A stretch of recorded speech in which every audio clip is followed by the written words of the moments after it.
There is a bartender in New York City named Jessica. She works at a restaurant near MetLife Stadium, the venue hosting 8 World Cup matches, including the final.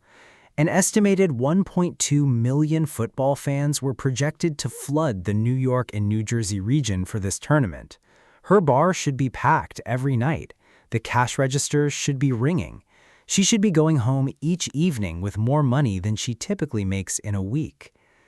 On the night Argentina played Algeria, Messi's hat-trick night, the match that stopped the football world, a large group of foreign fans came in. They watched the game, they ordered food and drinks, they ran up a bill of around $300, and when they left a $4 tip. $4 on a $300 bill.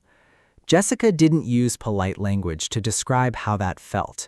She said it was really, really disgusting. She said staff depend on tips, but increasingly, she said, they can't depend on them because of how low they are.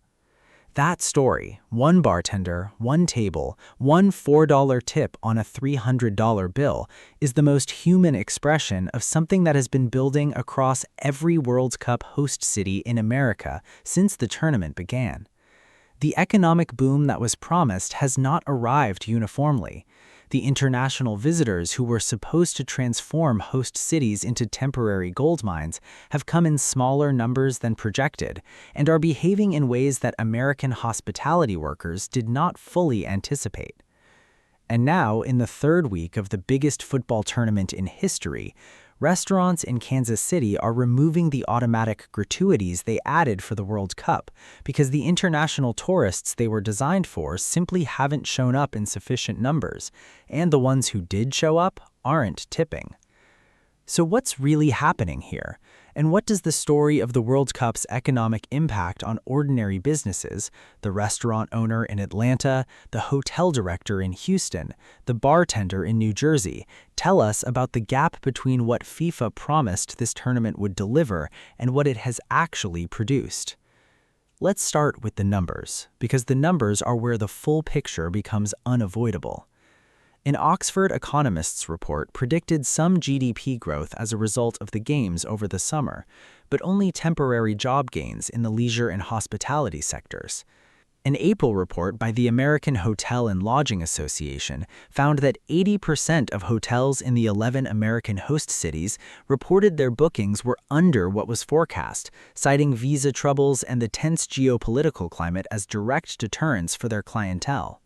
The association described the event as a non-event, saying that indicators suggest the anticipated economic lift may fall short of expectations. Game day room rates across several host cities dropped by around a third from earlier peaks. In December, analysts projected that the competition would lift American hotels' revenue per available room by 75 to 100 basis points. But by the time the tournament opened, those projections had been scaled back to a more modest 25 to 50 basis points, amid hesitancy from foreign travelers to come to the United States. New flight booking data showed most American and Canadian host cities seeing year-over-year gains for the tournament window, led by Houston and Dallas. But Seattle and all 3 Mexican host cities were trailing the previous year's pace. One congresswoman representing Los Angeles described the picture bluntly. She said people had thought you wouldn't be able to get a hotel room, and then all of a sudden there were all of these hotel rooms available and tickets had plummeted. That is not the picture of an economic boom.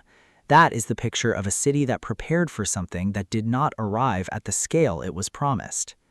Here's the interesting part, because the economic shortfall is not uniform across all host cities. Demand is real and positive, but not evenly distributed across host cities. Miami's deep ties to Central and South America are helping drive demand, along with the region's existing tourism infrastructure and football culture. The official FIFA Fan Festival at Bayfront Park extends the World Cup experience beyond ticket holders and into the city, creating opportunities for small businesses, restaurants, retailers, and sponsors to benefit even on non-match days. Miami is working. Cities with existing Latin American cultural connections, established football communities, and strong pre-existing tourism infrastructure have absorbed the tournament's presence effectively. But Kansas City is not Miami. Boston is not Dallas. Seattle has been trailing to previous year's pace in flight bookings. And across the cities where the international visitor surge was supposed to transform the local economy, the picture has been consistently more complicated than anyone who relied on FIFA's original projections was told to expect.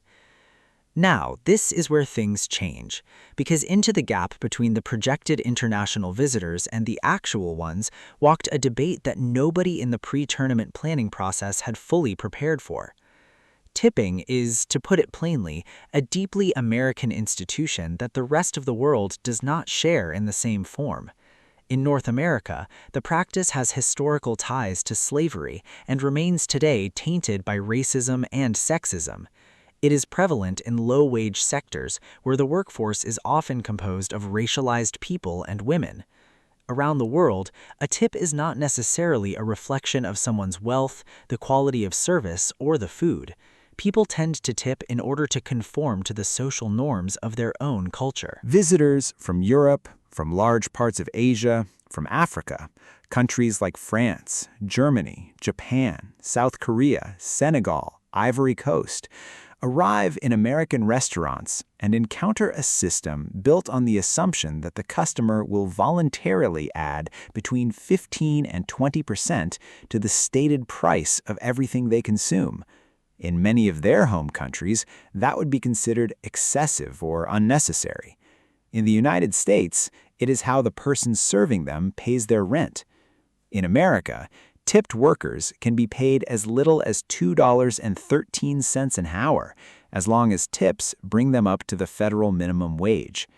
The collision between that economic reality and the cultural assumptions of millions of international visitors was visible before the first match was played.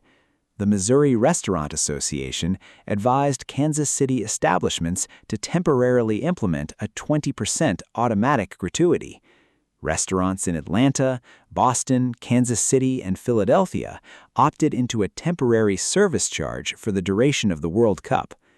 Bob Rieckhoff, general manager of La Bodega in Kansas City, said they would have the policy posted on the menus and displayed in the restaurant. Ben Felicia, a senior official at the Pennsylvania Restaurant and Lodging Association, said business owners don't want their servers or bartenders to have to explain what the tipping custom is. He said displaying notices protects the tipped employees and makes for a much smoother transaction with no awkward conversations. Tanisha Murray Butler, owner of the Atlanta-based chain T's Brunch Bar, raised the restaurant's automatic gratuity from 18 to 20% for the World Cup. She said her servers are everything, like the quarterback to the rest of the team. She said doing this makes them see she is putting them first and cares about them and their money. Those are reasonable human responses from business owners trying to protect the people who work for them. But here is what happened next. Kansas City restaurants are pulling back on automatic gratuity as international visitor numbers fall short of World Cup expectations. Manny's Mexican restaurant on Southwest Boulevard had added an automatic World Cup gratuity charge to protect their staff. The changes caused frustration among Kansas City locals. Think about what that sequence tells you. Restaurants added automatic tips in anticipation of international visitors who weren't familiar with American tipping culture. The international visitors didn't arrive in the numbers expected. The automatic tips frustrated the local customers who understood tipping perfectly well and resented being subjected to a mandatory charge. And the restaurants are now removing the policy because the people it was designed for aren't there. The tipping debate, in Kansas City at least, has resolved itself, not because the cultural question was answered, but because the tourists didn't come. The ones who did come, as Jessica in New York discovered, did not always leave 20%. The Argentina fans who ran up a $300 bill and left $4 were not being deliberately cruel. They were operating under the norms of their own country, in a system they may not have understood, in a restaurant that had not posted an automatic gratuity. They didn't know. That doesn't make the $4 less painful for Jessica, but it explains where it came from. Confusion at electronic tip prompts is common. Many international visitors will encounter North American-style tip screens showing 18%, 25%, or custom options for the first time and won't understand the expectation behind them. For many, a 20% tip will seem excessive. Staff accustomed to 20% tips may perceive some international visitors as rude, cheap, or ungrateful, when the behavior is actually a product of cultural difference rather than bad faith. The bigger issue, sitting underneath both the tipping debate and the hotel occupancy shortfall, is the gap between what FIFA promised and what it was in a position to deliver. Although the World Cup is often viewed as a profit machine, it's made up of two closely linked yet distinct parts: FIFA's global revenue system and a host city's regional economy. Those two parts are not the same thing. FIFA's revenue projections have been met or exceeded. The governing body's commercial model has functioned exactly as designed. The host city's regional economies are a different story entirely. What we are seeing is not a demand problem, it is a decision-making problem. International travelers are certainly paying closer attention to border policies, visa processing times, and geopolitical developments than they did in previous World Cup cycles. Those factors can create friction, particularly for travelers who have multiple destination options. That is the framework that explains everything. The demand was real, the interest was genuine, but the decision to travel, to book the flight, the hotel, the restaurant table, to navigate the visa process and the entry uncertainty and the pricing and tipping norms, that decision was made in an environment that was more complicated, more expensive, and more uncertain than any previous World Cup had created. And many people, weighing all of that, decided to watch from home. The businesses that invested in preparation for a different outcome are now managing the gap between the projection and the reality. Some are doing so with resilience and adaptability. Some are removing the automatic gratuity policies they added in anticipation of visitors who didn't come. And some, like Jessica in New Jersey, are going home each night with less than they expected, from a tournament that promised a great deal and delivered something smaller than it promised to the people whose livelihoods were built around that promise. What do you think? Does the economic story of this World Cup, the hotel occupancy shortfall, the tipping confusion, the cities that prepared for a boom and got something more modest, change how you think about the claims major sporting events make when they lobby to be hosted? Or is this simply the normal gap between aspiration and reality that every large event produces, and the football itself is compensation enough? If you found this worth your time, a like helps more than you'd think. Subscribe if you enjoy thoughtful football coverage, and let me know your view in the comments. I read every one.